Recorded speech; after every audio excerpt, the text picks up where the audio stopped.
স্বাভাবিকভাবে মনে হচ্ছে তারেক রহমানকে পেতে মরিয়া দিল্লি। আসছে পুরস্কার তিরস্কারের হুঙ্কারও।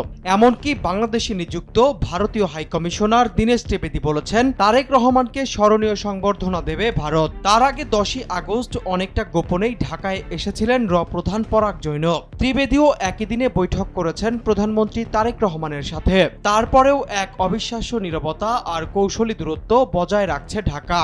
বিএনপি সরকারের অবস্থান পরিষ্কার, হাসিনাকে ফেরত দাও, নয়তো হবে না দিল্লি সফর।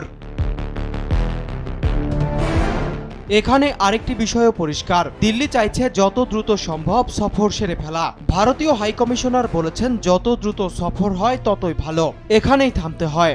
এমন জটিল পরিস্থিতিতে প্রশ্ন আসছে, এখানে কার ভালোর কথা বলেছেন ভারতীয় হাইকমিশনার, আর এই সফরে কী বা স্বার্থ দেশটির? যদি শুরুতে বাংলাদেশের লাভের দিক বিবেচনা করা যায়, তাহলে চীন, ভারত, রাশিয়া সহ বড় অর্থনীতির সঙ্গে একসঙ্গে যোগাযোগ হবে বাংলাদেশের। ব্রিক্সের সদস্যদের মধ্যে চীন, ভারত, রাশিয়া, সৌদি আরব, সংযুক্ত আরব আমিরাত, ইন্দোনেশিয়া, ব্রাজিল সহ বড় বড় অর্থনীতির দেশ রয়েছে। ফলে এক মঞ্চে থাকবে পুতিন, মোদি, শি জিনপিং সহ আরও বিশ্ব নেতারা। সেখানে বাংলাদেশের বাণিজ্য, বিনিয়োগ ও অবকাঠামো সহযোগিতা নিয়ে তাদের সাথে আলোচনার সুযোগ তৈরি হবে তারেক রহমানের। আর সাথে থাকছে সাইডলাইন বৈঠকের সুযোগ। এতে করে আলাদা সফর ছাড়াই পুতিনদের সাথে পারস্পরিক সহযোগিতা নিয়ে আলোচনার সুযোগ পাবে বাংলাদেশ। এতে নতুন সরকারের বিশ্ব বাণিজ্য অর্থনীতির সাথে যুক্ত হবার একটা বড় সুযোগ আসবে।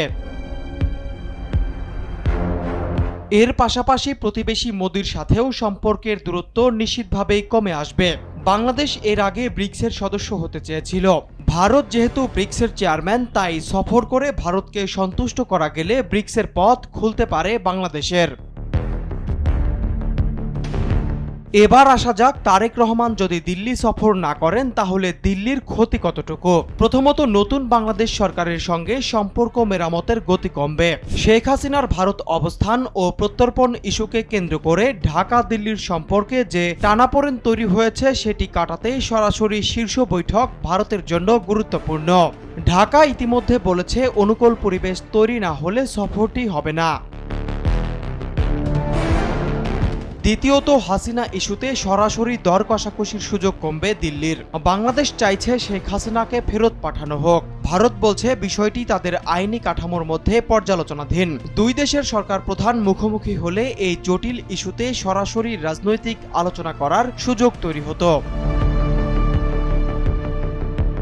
তৃতীয়ত, চীনকে ঘিরে ভারতের কৌশলগত উদ্বেগ বাড়তে পারে। ভারত চাইবে বাংলাদেশের নতুন সরকারের সঙ্গে নিজের রাজনৈতিক ও অর্থনৈতিক যোগাযোগ যত দ্রুত সম্ভব গভীর করতে। সেই সুযোগ পিছিয়ে গেলে দিল্লির কৌশলগত প্রতিযোগিতার জায়গা কিছুটা কঠিন হতে পারে। এর পরের ধাপে বাণিজ্য ও অর্থনৈতিক সম্পর্কের নতুন রিসেট বিলম্বিত হতে পারে। ভারতীয় পক্ষ বলছে সম্পর্ককে এমন জায়গায় নিতে চায় যা দুই দেশের জনগণের জন্য উপকারী।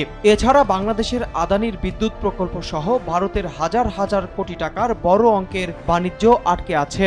বাংলাদেশের বাজার হাতছাড়া হওয়া মানে ভারতীয় শিল্পগোষ্ঠীর জন্য এক বিশাল আর্থিক ধাক্কা।